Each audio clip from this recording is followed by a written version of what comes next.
Have you ever met the human equivalent of a peacock? Last weekend was our monthly family barbecue.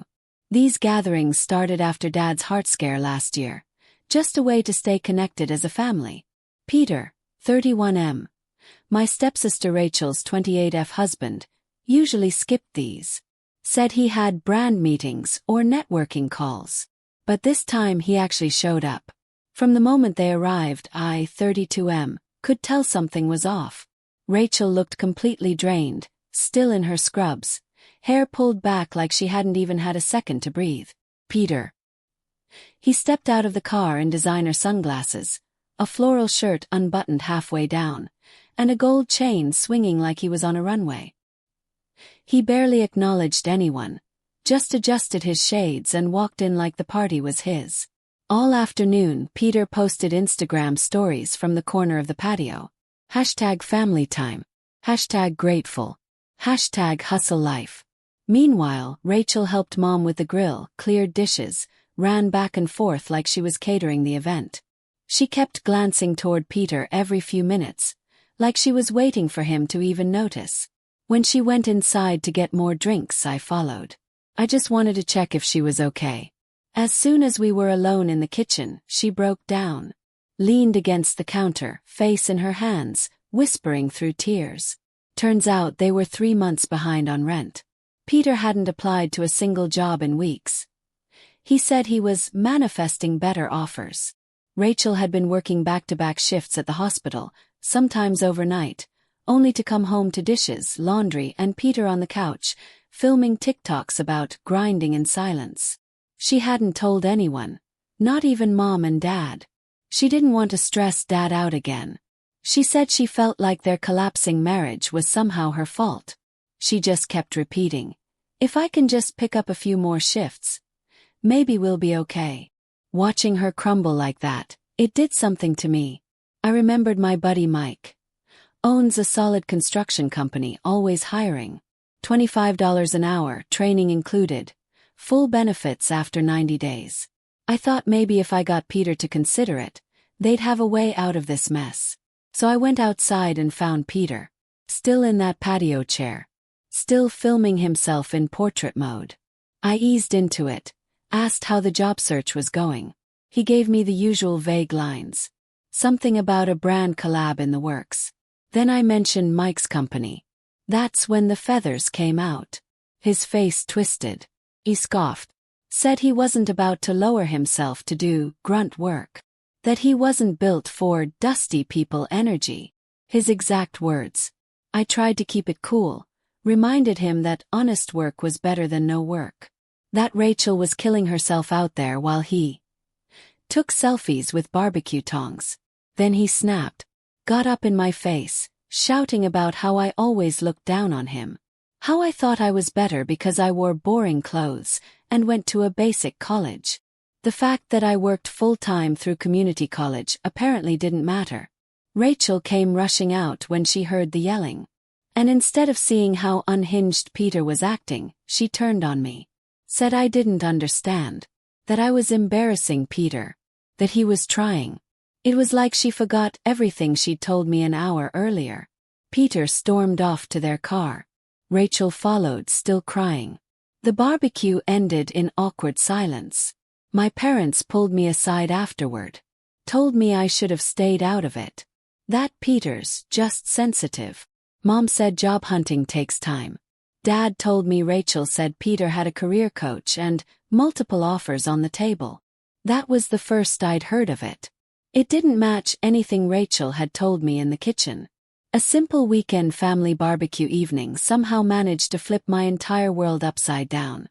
It's been 3 days now since it all happened, and I still feel sick replaying it in my head. Before I get deeper into what happened, I should probably explain a bit about my relationship with my stepsister. Rachel came into my life when our parents got married. I was 12. She was 10. My dad had raised me mostly on his own after my mom passed when I was 5. Rachel's mom had divorced her dad when Rachel was just a toddler. We bonded fast. Maybe because we both knew what it felt like to have a chunk of your family missing. Growing up, we were inseparable.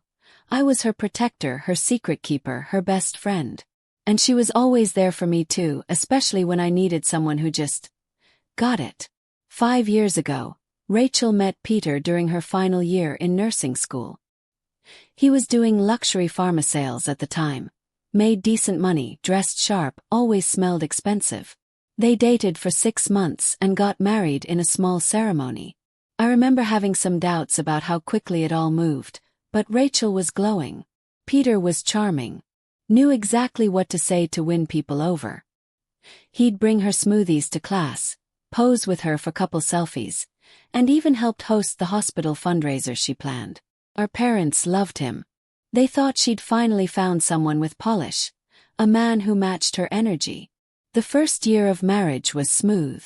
Rachel started working full-time as a nurse. Peter kept up his sales job. They bought a condo, adopted a cat, and flooded our group chat with filtered pictures of home decor and brunch dates. It looked perfect. But things started to shift about 2 years ago when Peter lost his job. Said the company downsized. His whole department gone. It seemed believable at the time. Layoffs happen. Rachel didn't blink. Picked up extra shifts to help while Peter searched for something new. She kept saying it was temporary. That Peter was smart and capable, and a better opportunity would show up. But weeks passed, then months, still no job. Peter's excuses started evolving. The job market was too saturated. His personal brand didn't align with the roles available. He refused anything that felt beneath his vibe. Meanwhile, Rachel was working 60-hour weeks just to keep their lives functioning. About a year in, I started noticing changes in her. She looked thinner, quieter, tired in a way that didn't go away with sleep. She stopped showing up to family dinners. There was always a reason. Covering a shift, too exhausted, Peter had a big brand pitch the next day and needed peace. When she did come, she barely spoke. She'd scroll through photos of Peter's content shoots, while silently eating dinner. It was like she was fading. Through mutual friends, I started hearing things. While Rachel was running herself ragged at the hospital, Peter was spending his days curating outfits and filming content. He called it rebranding. Evenings were spent at rooftop lounges and low-key influencer mixers. He told Rachel they were networking events. But people saw him at a bar downtown, midweek, laughing and buying shots like he had no responsibilities. One of Rachel's co-workers even told me they saw Peter's car parked outside a luxury gym multiple times during the day. Like that was his office. I tried talking to our parents. They defended him. Mom said he was probably struggling with self-esteem after the layoff. Dad reminded me that the digital world is complicated, and maybe Peter was pivoting careers. They both insisted Rachel would say something if it were serious. But I know my sister. She doesn't ask for help until she's on fire. She takes everything on herself. That's one of the things I've always admired. And also what I feared most. All those quiet red flags finally exploded 3 days ago, when Rachel broke down in the kitchen and told me everything. Since then, the fallout has been brutal. She won't talk to me. She sent a long text saying I ruined months of Peter's progress, and demanded I apologize. Said he was just about to land something big before I embarrassed him. My parents think I crossed a line. They say I should have minded my business. Even my wife, who's usually in my corner, said maybe I should have handled it differently. Maybe I picked the wrong moment to confront Peter. But I keep thinking about Rachel's face in that kitchen. Her crying over eviction notices and an overdrawn account, while her husband curated selfies and planned outfits. Everyone's treating me like the villain for saying what no one else would. That a grown man was perfectly fine letting his wife carry the entire weight of their lives, while he worked on his brand. I don't feel sorry for speaking up. Maybe I could have said it differently. But I couldn't just sit there and let my sister destroy herself trying to keep up appearances for someone who wasn't even trying. Now I'm the bad guy. And Rachel's more isolated than ever.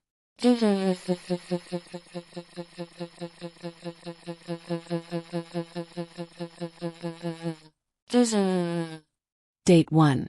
Past 2 weeks have been hell. Rachel still hasn't spoken to me. The silence is the worst part. Last night was surreal. I have to write it down before it fades. Had been 14 days. No replies. No calls returned. Nothing. Then I got a message from Rachel. Single text. It was a photo from their wedding. She was glowing in her dress. Peter was staring at her like she was the only person in the room.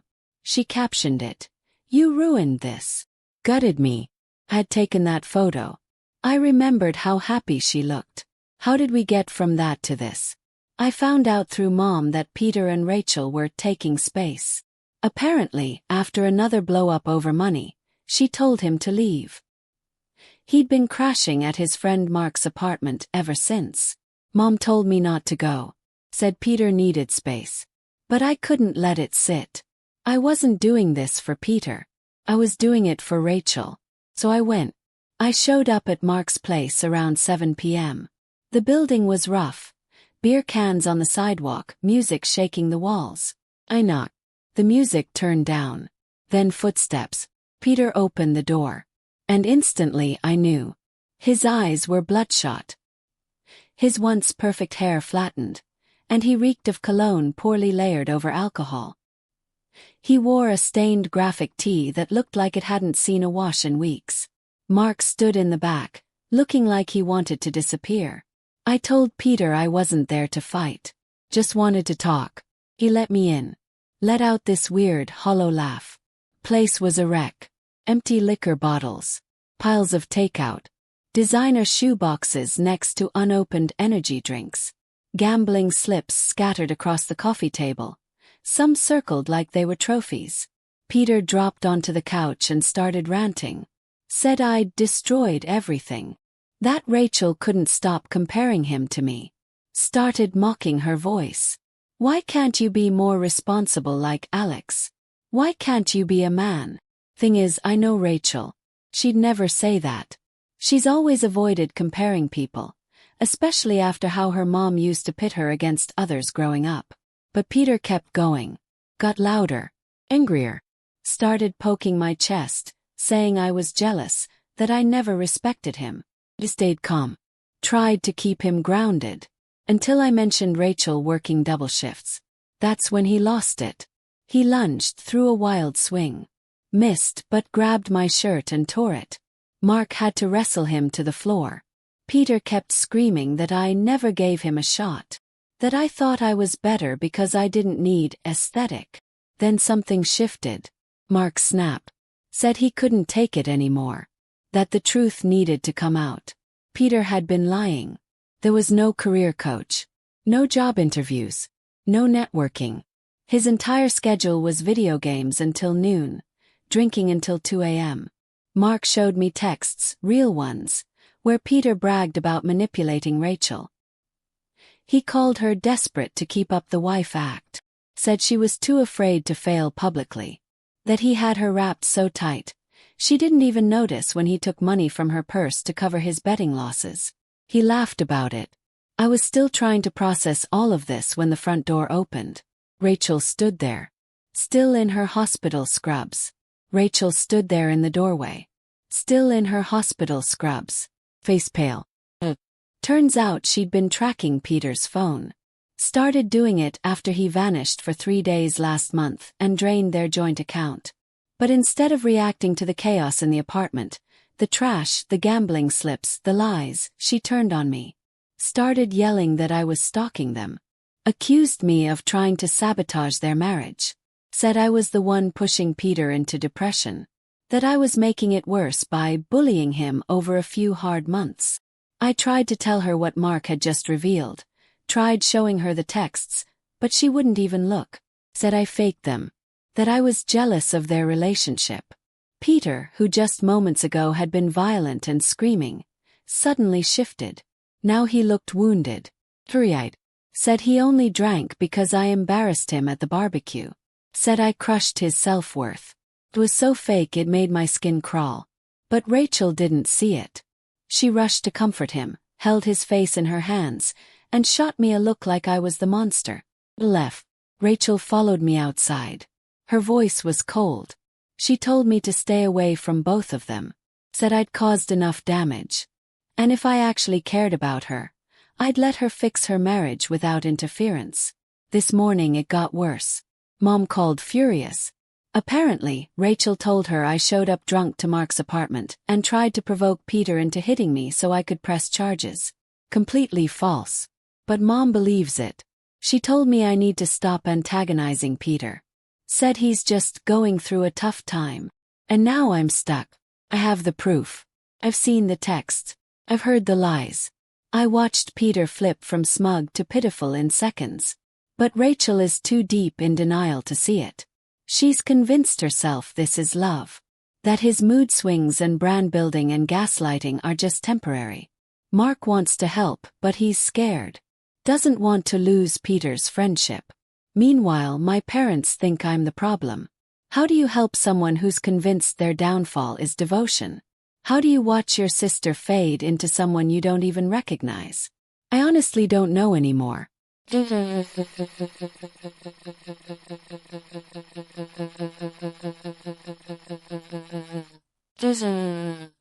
Day 2. Just when I thought the situation couldn't spiral any further, it did. And darker than I ever expected. I haven't slept properly in 3 days. My hands are still shaking writing this. Started Monday morning. Mark called me panicked. Said Peter was gone. Like really gone. Hadn't returned to the apartment for 2 days.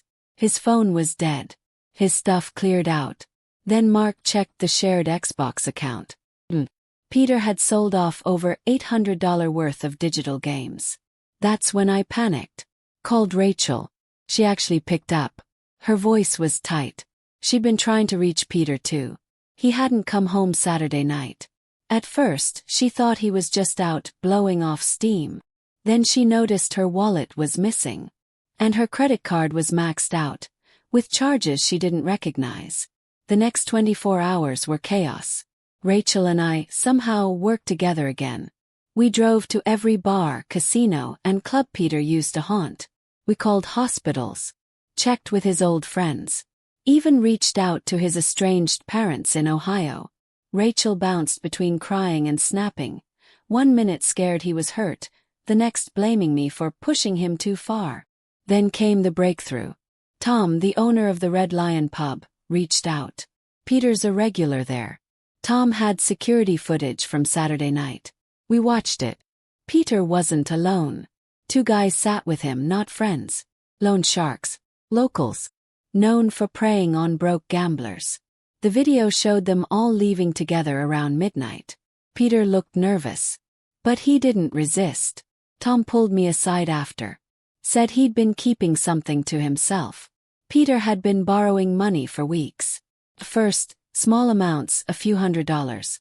Promised to pay it back when he landed his next brand deal. But the loans got bigger. And Peter just kept digging. Peter kept making excuses about why he couldn't pay. Tom said he warned him not to mess with those kinds of people. But Peter, in true Peter fashion, said he had a system. He just needed one good win to flip it all around. Said his image was too close to success to back down now. Rachel and I went straight to the police. They were underwhelming. Since Peter had technically left with those guys willingly, and it hadn't been 48 hours, there wasn't much they could do. The officer barely looked up from his screen. Said adults had the right to vanish. Even when we brought up the loan sharks, he just nodded and said they'd look into it, once they could officially open a case. We sat in the car afterward, staring at the windshield. That's when Rachel cracked. She told me everything she'd been hiding. Peter's financial mess was far worse than we imagined.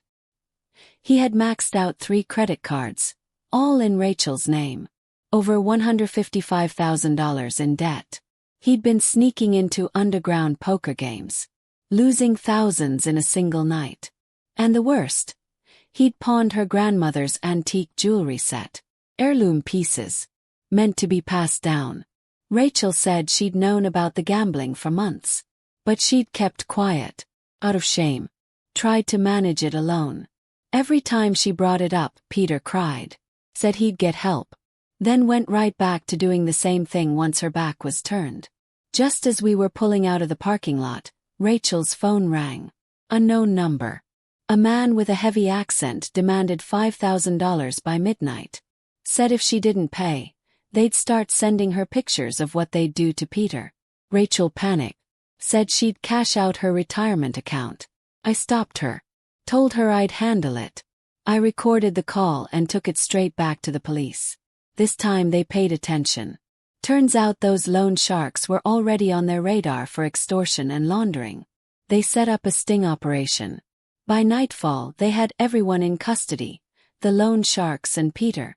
And here's the part that still blows my mind. Peter was fine. Not kidnapped. Not coerced. He was living at their place, helping run the operation. Said he thought he could work off his debt by bringing in other desperate gamblers. The loan sharks got arrested for extortion. Peter, he walked, claimed he was being pressured to help them. No formal charges. Rachel's still somehow blaming me. Said if I hadn't embarrassed Peter at the barbecue, he wouldn't have spiraled. Said my tone pushed him over the edge. That I crushed his confidence. Our parents are slowly waking up to the truth. But they're still saying I could have gone about it differently. Watching my sister bend herself into knots for someone who keeps burning her. Or knowing Peter's still out there, spinning it into another sob story. Telling people he escaped a criminal ring. Already planning a podcast. Date 3. Just when I thought I understood how deep this went, I didn't. Yesterday morning Sarah, one of Rachel's closest friends from the hospital, showed up at my door. She looked exhausted. Said she couldn't keep the secret anymore. Even though Rachel begged her not to say a word. We sat at my kitchen table for 3 hours. Sarah laid it all out. Turns out, Rachel had been planning to leave Peter long before the barbecue meltdown. She'd been documenting everything. Screenshots of their bank accounts, photos of missing jewelry, lists of unauthorized charges. She'd even recorded audio clips of Peter admitting he borrowed money from her purse. 2 months before the barbecue, she secretly consulted with a divorce lawyer. She opened a separate account at a different bank. Started funneling small amounts into it, little by little. Rachel had been moving money into that separate account slowly, carefully, making sure Peter didn't notice.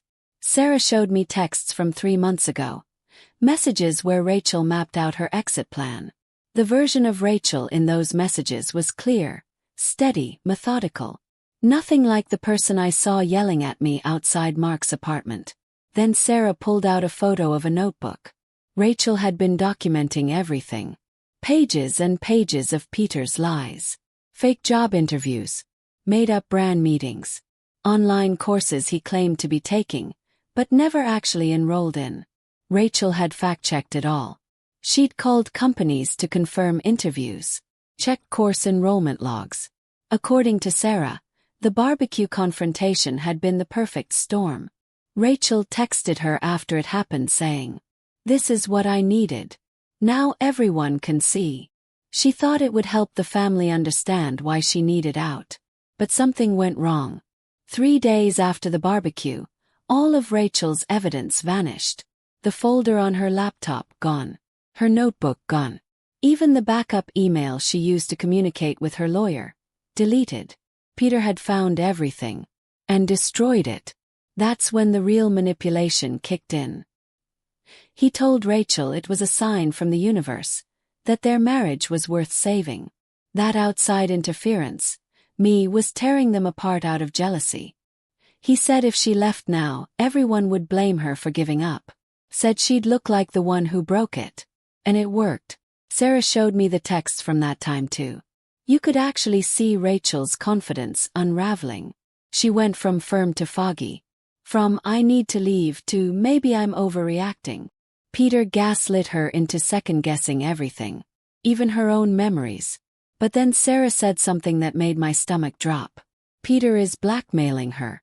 She didn't tell me what the leverage was. Only that Rachel promised she'd explain when she was ready. But it was serious enough to make her stop everything, to go from building an exit strategy to defending him at all costs. Sarah believes that's why Rachel has been acting like a completely different person. Why she's clinging to Peter, even now. I took everything to our parents. Mom cried when she saw the screenshots, the ones from before everything got wiped.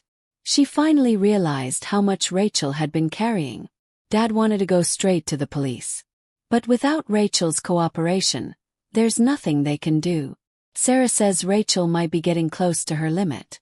After the loan shark incident, she's been asking about her old notes, trying to remember what she lost. Luckily, Sarah saved some of their messages, just in case.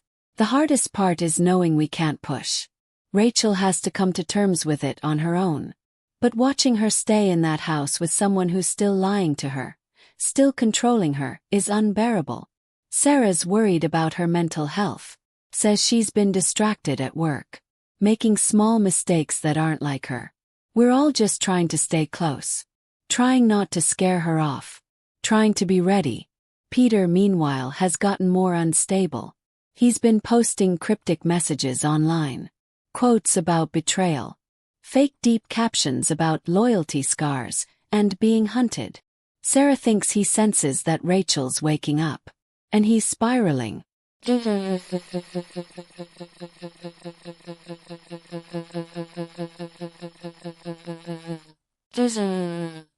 Date 4. The truth finally came out this week. It's worse than I imagined. And somehow better. After days of silence, Rachel showed up at my door. It was 3 a.m. Tuesday morning. She looked exhausted. Calm. More like herself than I'd seen in months. She said she was ready to talk. The thing Peter had been using to blackmail her. 2 years ago, during a chaotic night shift, one of Rachel's patients died. It was sudden, unexpected. There was an internal investigation and she was cleared. The patient had an undiagnosed condition no one could have predicted. Peter. Turns out Peter had found some old emails. Between Rachel and another nurse. Emails where Rachel processed the death of a patient during a chaotic night shift. She had asked, like any good nurse would, if she could have done something differently. They were harmless, human, but Peter twisted them. He edited the emails, added lines, changed wording, made it look like Rachel had admitted to serious malpractice. He threatened to send those doctored emails to the hospital board, the patient's family, even the state licensing office. Rachel was terrified. Losing her nursing license would have ended everything. Her career, her identity. So she stayed quiet, while Peter drained their accounts, and kept playing the role of misunderstood visionary online. The breaking point came last week. Rachel caught Peter trying to hack into her work email again, looking for more material to use against her. Something in her snapped. She didn't run this time. She went straight to hospital administration, told them everything, brought the original emails, showed them proof of the edits, laid out the financial abuse, every withdrawal, every threat, every fake "I'll change." The hospital's legal team stepped in immediately. They're backing her, and they're going after Peter for attempted extortion and cybercrime. The divorce papers were filed yesterday. Her lawyer, aggressive, sharp, came recommended by the hospital. All accounts were frozen. Every penny Peter took or gambled is being tracked. A restraining order was granted this morning. Rachel showed the judge messages, screenshots, evidence of Peter's growing threats. Our parents. They've done a full 180. They helped her move out while Peter was at some bar, ranting online. She's in their guest house now. Dad had the locks changed. Cameras installed.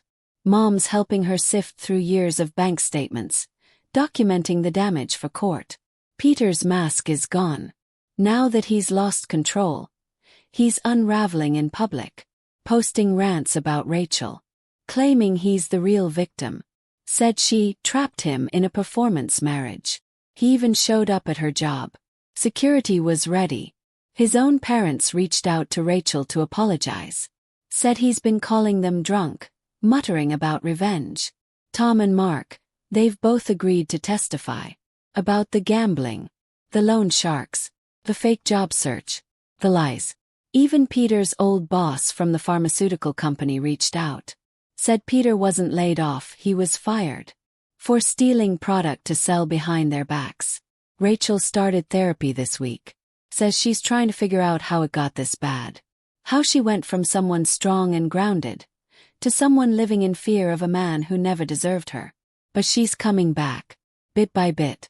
She's focusing on her work, where she still shines. Her co-workers organized meal trains, offered to cover her shifts. They've been showing up in ways Peter never did. As for me and Rachel, we're talking again. Carefully. She apologized for turning on me. I apologized for how I handled things. We're rebuilding.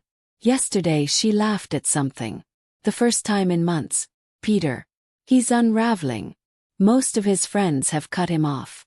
The loan sharks may be behind bars, but their friends still want the money he owes. His lawyer dropped him after he showed up drunk to their meeting. He's facing potential criminal charges now. Blackmail, financial fraud, digital tampering. Sometimes I still can't believe all of this started with a family barbecue. But Rachel is free. Finally. She's got a long road ahead. But at least now, she's not walking it alone. If you enjoyed this story from Reddit, like and subscribe for more content.